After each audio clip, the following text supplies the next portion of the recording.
Hello everyone. My today's topic is cortical influence on the breathing, chemoreceptor regulation of breathing, and we will discuss PRG. This is pontine respiratory group. This pontine respiratory group it is said actually pons जो reason है pons और नीचे वाला reason है medulla. ये जो reason है मान लीजिए हम ये कह रहे हैं ये पोन्स वाला रीज़न है और पोन्स के नीचे ये वाला जो रीज़न है दिस इज़ कॉल्ड मेडुला.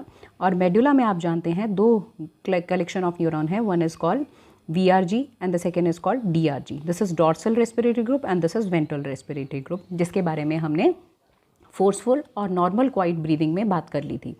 अब हम बात करने वाले हैं पोन्स के अंदर कुछ न्यूरॉन्स के क्लस्टर्स प्रेजेंट हैं जिसे हम कहते हैं pontine respiratory group. Actually basic respiratory rhythm जो है वो तो VRG जनरेट करता है, DRG और VRG जनरेट करता है, बट PRG जो है that influence and modify the activity of medullary. ये जो मेड्युलरी न्यूरॉन्स हैं इनको PRG जो है इन्फ्लुएंस भी करता है और मॉडिफाई करता है इनकी एक्टिविटी को. कहीं कहीं ऐसा बताया भी गया है कि जब सुपीरियर रीजन पोन्स का जो सुपीरियर रीजन है, पोन्स के सुपीरियर रीजन में अगर हम कुछ लेजन्स करें तो इंस्पिरेशन जो है that become very prolonged, that is called apneustic breathing. और फॉर्मली अगर हम कहें जो पोंटाइन रीजन है उसमें न्यूमोटेक्सिक एरिया भी प्रेजेंट था. न्यूमोटेक्सिक एरिया इसे भी कहा जाता है, मतलब कि अगर हम पोन्स को देखें तो ये जो पोन्स हैं इसमें कहा गया है कि ऊपर की तरफ वाला जो पार्ट है इस ऊपर वाले पार्ट को हम कहते हैं this is pneumotaxic centre. This is pneumotaxic area. ये वाला पार्ट है this is pneumotaxic area, this one. And जो नीचे इसके जो नीचे का जो पार्ट है this is called apneustic area. The second one is called apneu. Repeating again, this upper area is called pneumotaxic area and the lower area this is called apneustic area. Pneumotaxic and apneustic area दोनों pontine respiratory group के part हैं.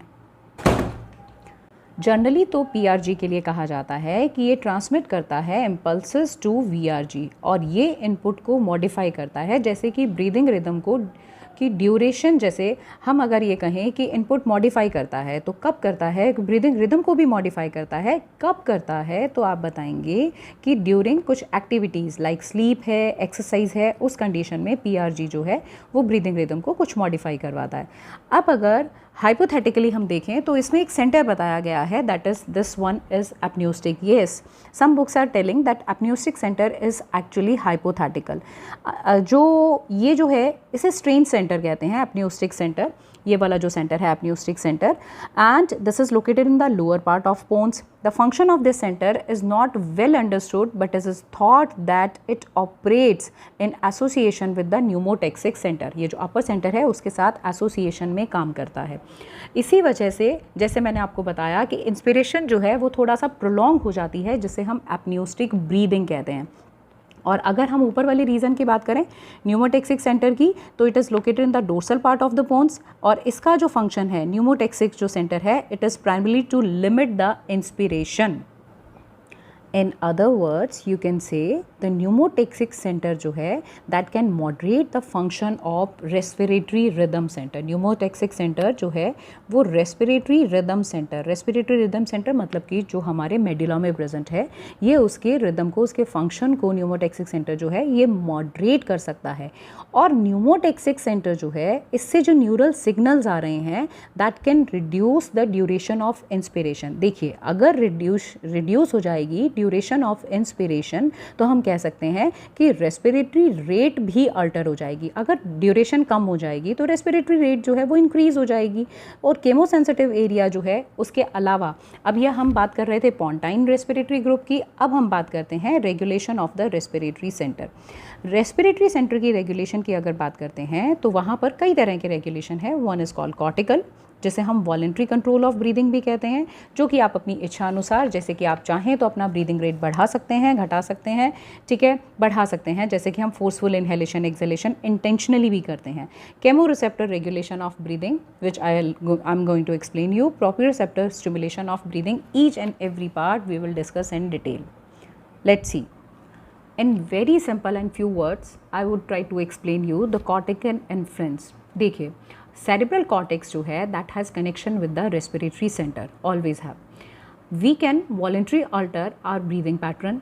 We can even refuse to breathe at all for the short time. आप चाहें तो अपनी सांस रोक सकते हैं, जैसे कि कई बार कोई बहुत फाउल स्मेल होती है, इरिटेटिंग गैसेज होती हैं, हम उनको प्रिवेंट कर सकते हैं लंग्स में एंटर करने से। तो this is actually the ability to not breathe is something different. Actually जो हमारी एबिलिटी है जिसमें हम ब्रीथ नहीं कर रहे हैं, ये हमारी बॉडी में कार्बन डाइऑक्साइड मतलब कि CO2 एंड H पॉजिटिव मतलब कि हाइड्रोजन आयन की कंसंट्रेशन बढ़ा देगी। अगर आप सांस बाहर नहीं निकाल रहे हैं तो आपकी बॉडी की सेल्स तो कॉन्टीन्यूसली मेटाबॉलिज्म कर ही रही हैं। तो ऐसी कंडीशन में cells are continuously producing CO2 and CO2 के साथ ही आप जानते हैं वाटर के साथ रिएक्शन करती है, तो यहाँ पर बॉडी में H पॉजिटिव आयंस भी इंक्रीज हो जाते हैं।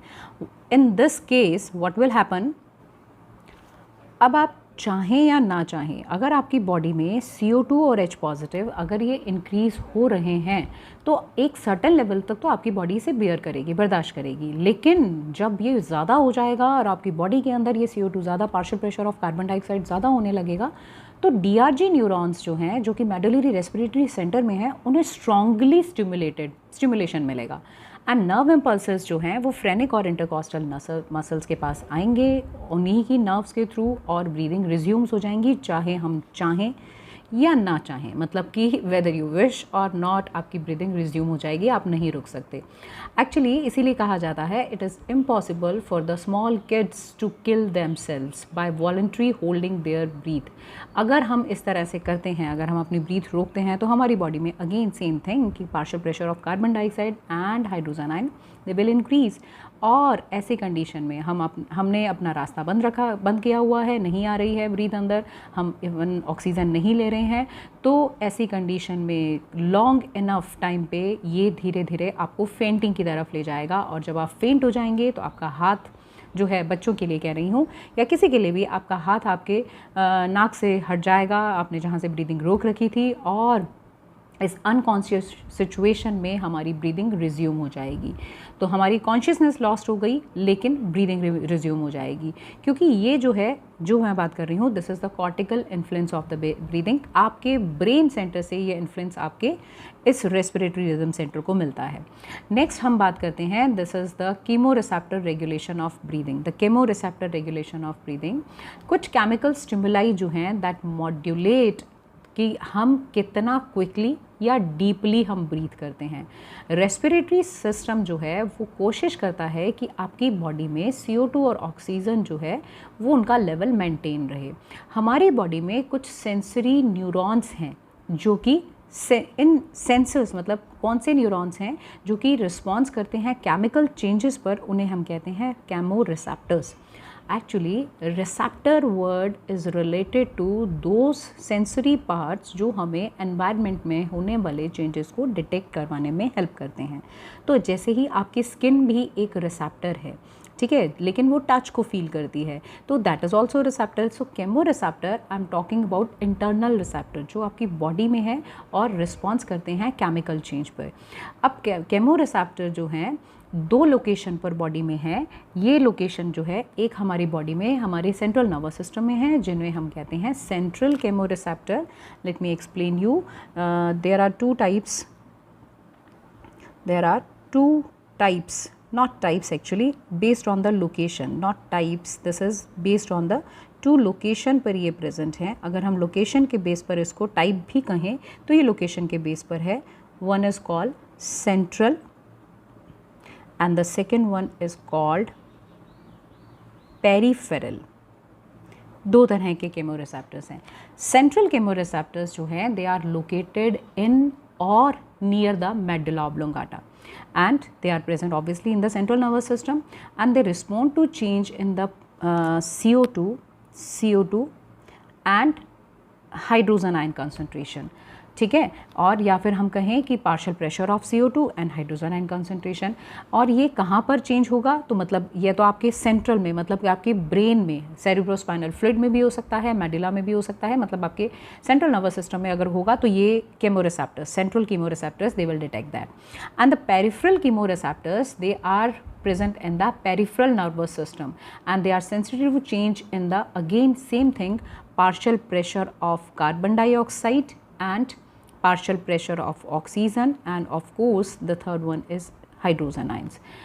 अब हम बात करते हैं हमारी बॉडी के इस पार्ट की। So please see this diagram, what is happening here. This is the diagram showing you, ये हार्ट है, हार्ट से ये एओर्टा बाहर आ रही है। इस एओर्टा से ऊपर की तरफ, मतलब कि आपके नेक, आपके शोल्डर, फेशियल पार्ट्स, आपके ब्रेन जो हैं, उन सब की तरफ ये आर्टरीज जा रही हैं। एओर्टा की इस स्ट्रक्चर के लिए please wait for the next chapter, but now understand कि यहाँ पर हुआ क्या है। तो देखिए यहाँ पर जो आर्ट्रियल ब्लड के अंदर partial pressure of carbon dioxide जो है आर्ट्रियल ब्लड में, this should be 40 mmHg arterial blood में, I am talking about here. यहाँ पर partial pressure of oxygen carbon dioxide जो है इट शुड बी 40 mmHg, और even a slight increase in the partial pressure of carbon dioxide अगर ऐसा होता है, this condition is known as hypercapnia, और this condition is also known as, एक और नाम आप याद रखेंगे, दिस इज हाइपर कार्बिया। ऐसी कंडीशंस में हाइपर कैप्निया और hypercarbia, the central chemoreceptors जो हैं, ये अगर यहाँ पर ये पेरिफेरल कीमो रिसेप्टर्स की बात हो रही है, अगर ब्रेन में सेरिब्रल स्पाइनल फ्लूइड में भी ऐसा हो, तो ऐसी कंडीशन जो है वो सेंट्रल कीमो रिसेप्टर जो है उसे स्टिमुलेट करेगी विग्रसली, क्योंकि कार्बन डाइऑक्साइड का पार्शियल प्रेशर इंक्रीज़ हुआ और साथ के साथ हाइड्रोजन आयन का भी हुआ। इसी के साथ अगर हम बात करते हैं, ये तो सेंट्रल कीमो रिसेप्टर की बात कर रहे हैं, लेकिन अगर हम पेरिफेरल कीमो रिसेप्टर्स की बात करते हैं जो कि इस आर्टरीज़ में, जैसे कि मैंने कहा, यहाँ पर देखिए ये कीमो रिसेप्टर यहाँ पर प्रेजेंट हैं, इन्हें हम कहते हैं एओर्टिक बॉडीज़। इनकी दीवार में कुछ सेंसर्स, आप यूँ मान लीजिए कि कुछ सेंसर्स लगे हुए हैं which are stimulating the partial pressure of carbon dioxide along with hydrogen ion, they are activating, ये एक्टिवेट कर रहे हैं इसे, और यहाँ से इम्पल्सेस जो हैं वो कहाँ पर जा रहे हैं, तो आप कहेंगे सेंट्रल नर्वस सिस्टम में जा रहे हैं। लेकिन कौन सी नर्व के through? This is the cranial nerve 10th, this is the vagus nerve, cranial nerve 10th जो है, इसके थ्रू ये इम्पल्सेस जो हैं वो हमारे नर्वस सिस्टम की तरफ जा रहे हैं।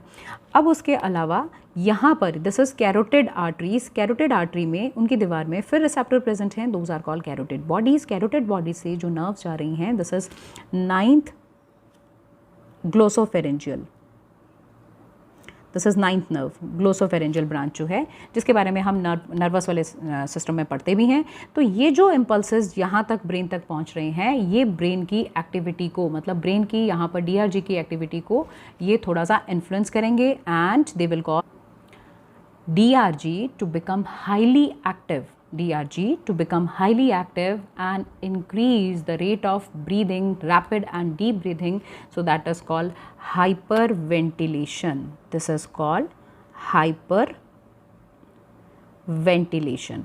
तो सेंट्रल कीमोरिसेप्टर्स की अगर हमने बात की तो मैंने दो फैक्टर्स बताए आपको, कार्बन डाइऑक्साइड का partial pressure and hydrogen ion.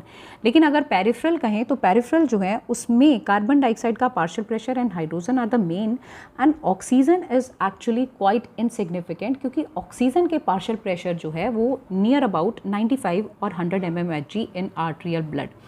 अगर ये आर्ट्रियल ब्लड जो है इसमें नॉर्मल लेवल मतलब 100 mmHg से प्रेशर जो है वो कम होने लगता है, but it is still above the 50 mmHg, मतलब इतना ज़्यादा डिफरेंस जो है अगर, तो पेरिफेरल कीमोरिसेप्टर जो है वो स्टिमुलेट हो जाते हैं, and again they will stimulate this DRG जो यहाँ है, and it will again result in the hyperventilation. तो chemoreceptor, please learn this point, the central chemoreceptor respond to partial pressure of carbon dioxide and hydrogen, and peripheral chemoreceptor respond to all three, but the PO2 partial pressure of oxygen is not as much important as partial pressure of carbon dioxide, which because actually इनका थोड़ा सा slight सा increase ही हमारे nervous system को, हमारे DRG को activate कर देगा, और ऑक्सीजन का चेंजेस अगर ज़्यादा होंगे तभी वो एक्टिवेट करेगा। In my next lecture we will discuss some other stimulation of breathing. Thank you.